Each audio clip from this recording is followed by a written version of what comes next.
It's finally spring here in Winnipeg. I'm reading Pallahaxi Tide by Michael G. Coney.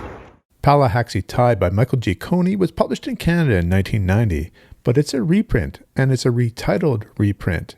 Originally published in the UK as Hello Summer, Goodbye, and then printed in the United States in 1975 as Rax.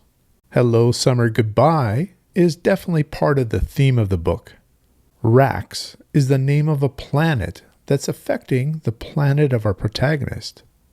And Pallahaxi Tide refers to the town, the seaside town Pallahaxi, and some of the things that obviously will happen there. If you've read this book, let me know in the comments below which title you prefer. And even if you haven't read this book, which title, which cover do you prefer? But let's get into the story now. The story is set on an alien planet.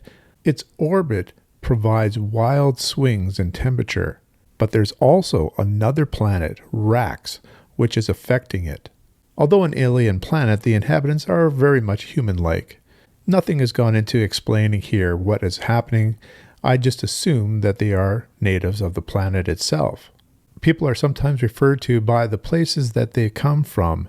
Our protagonist is Drove. So Drove comes from the town of Alaika, so sometimes he's called Alaika Drove. Our story begins as Drove travels with his family to a coastal holiday town called Pallahaxi for a summer vacation. In a previous vacation, in the last few days, he fell in love with a local girl named Pallahaxi Brown Eyes. He hopes that he will see her again. And of course, he sees her again, and their relationship grows into a sweet summer romance. But in the background, we have civil unrest. The planet has two warring governments.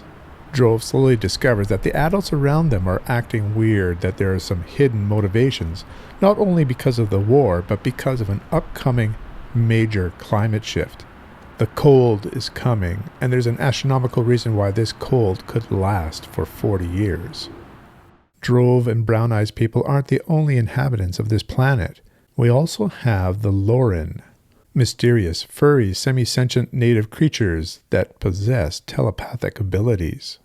There are also other threats, which can freeze and unfreeze water, and have tentacles which could grab you and pull you under. This is a Bildungsroman or coming-of-age story. We have a tender romance. We have danger, climate danger. We have war. And we have adventure as Drove, Brown Eyes, and friends seek to find out what is happening here. What are the motives behind what some of the adults are doing in the community? Sweet and innocent at times, it's also a period of growing up in great ecological danger. Can their people survive the oncoming cold? There's a bit of political intrigue as well, dealing with the war and traders.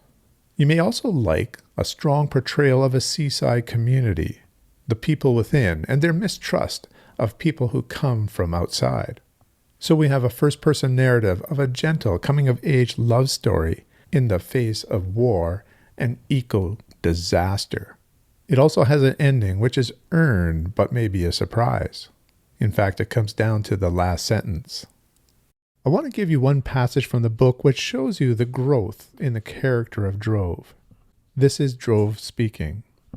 I believe that there is a point in our lives when our characters crystallize like an ice devil, when, after all the uncertainties, the external influences, the subjection and irresponsibility of childhood, a person will decide, that is the way I am going.